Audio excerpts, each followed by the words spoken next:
Chers téléspectateurs, bonjour. Je suis Sous, qui vous pousse à repousser les limites du bon sens. Je vais vous transmettre rapidement les nouvelles concernant l'attaque aérienne d'Israël contre l'Iran. Je suis Tabrizi d'Iran.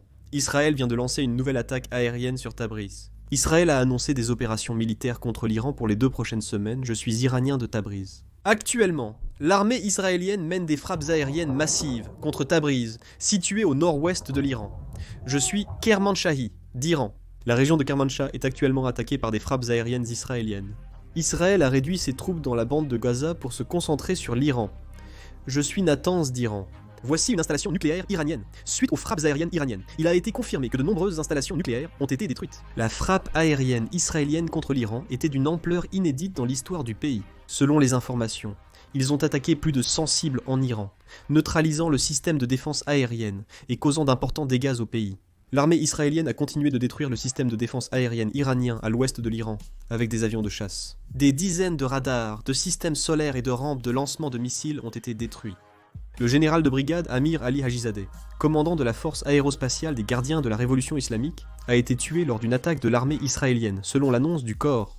L'Iran a déclaré qu'il considérait l'attaque israélienne comme une déclaration de guerre. L'Iran a également refusé de participer à la 6e série de négociations nucléaires qui se tiendra dimanche à Oman.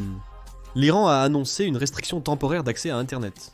L'ayatollah Ali Khamenei, guide suprême iranien, a nommé le général de brigade Mohammad Pakpour nouveau commandant du corps des gardiens de la révolution islamique.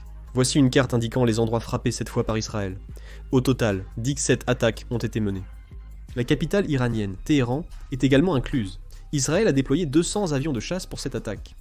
Au cours de cette opération, 6 scientifiques nucléaires responsables du développement nucléaire ont été tués, et il est rapporté que plus de 20 généraux iraniens ont également trouvé la mort.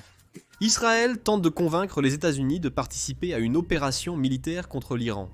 Recep Tayyip Erdogan, président turc, a condamné l'attaque israélienne contre l'Iran, la qualifiant de provocation évidente. La Russie a publié une déclaration condamnant la frappe aérienne israélienne contre l'Iran. La Russie a jugé la situation inacceptable, avertissant d'un risque de 3e guerre mondiale. Elle a appelé la communauté internationale à tout mettre en œuvre pour trouver une solution diplomatique.